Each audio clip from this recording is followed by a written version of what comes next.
SR Siddique academy YouTube channel রয়েছে। এখানে category wise বিভিন্ন প্লেলিস্ট করে রাখা হয়েছে।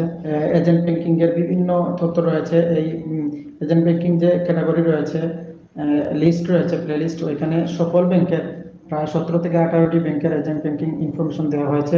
তাছাড়া হচ্ছে অন্যান্য শেয়ার বাজার থেকে শুরু করে বিভিন্ন বিজনেস সংক্রান্ত, জব সংক্রান্ত ইনফরমেশন দেওয়া হয়েছে। বিভিন্ন জবের স্যালারি কত, কি কি সুবিধা অসুবিধা, এগুলো সম্পর্কে বলা হয়েছে। ব্যাংকের ভিতরে সার্ভিস কি কি সার্ভিস রয়েছে, সার্ভিসের মধ্যে কি কি সুবিধা অসুবিধা, প্রেশার কেমন, এগুলো বলা হয়েছে।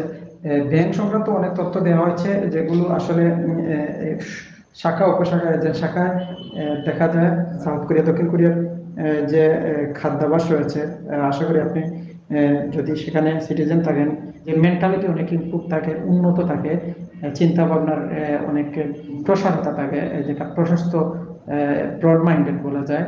সো এখান থেকে যখন দেশে চলে আসবেন, যদি আসেন, আমার মনে হয় ভুল করবেন, কারণ যেহেতু ওইখানে মনে হচ্ছে বাংলাদেশে না আসাই ভালো। এই কারণে না আসাই ভালো, বাংলাদেশে যখন আসবেন এনভায়রনমেন্ট প্রবলেম থাকে, যেখানে সাউন্ড পলিউশন, তারপরে হচ্ছে ওয়াটার পলিউশন, তাছাড়া হচ্ছে এয়ার পলিউশন, যেটা বায়ু দূষণ, শব্দ দূষণ এবং পানি দূষণ, এই তিনটা যে পরিবেশগত অবস্থা, এগুলো শারীরিক হেলথই নষ্ট করে ফেলে।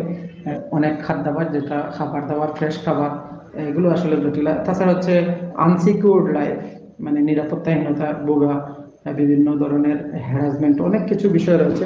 এজেন্ট মালিক রয়েছে, বিকল্প হিসাবে অন্য কাউকে দিয়ে যে কোনো সময় বিভিন্ন জায়গায় ভিজিট করতে পারি, ঘোরাফেরা করতে পারি বা ট্রাভেলিং করতে পারি।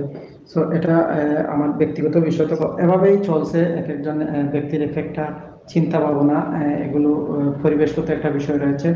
সো এই বিষয়ে কথা বলতে চাচ্ছি না, কারণ যারা নিজ নিজ জায়গায় রয়েছেন, সবাই হয়তো তাদের নিজের অবস্থান সম্পর্কে ভালো জানেন। তারপরে বা যে কিছু বিষয়ে কথা তুলে ধরেছি। আশা করি ভালো লেগেছে এবং ভালো থাকবেন। অনেকেই লাইভে ছিলেন, দেখেছেন। আশা করি বাকি যত ভিডিও রয়েছে, যারা ফ্রি টাইমে টাইম পাবেন তখনই দেখে নেবেন এবং কমেন্ট করার চেষ্টা করবেন।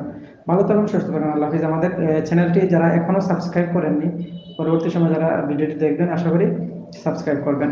আর যারা সাবস্ক্রাইব করেছেন, অসংখ্য ধন্যবাদ।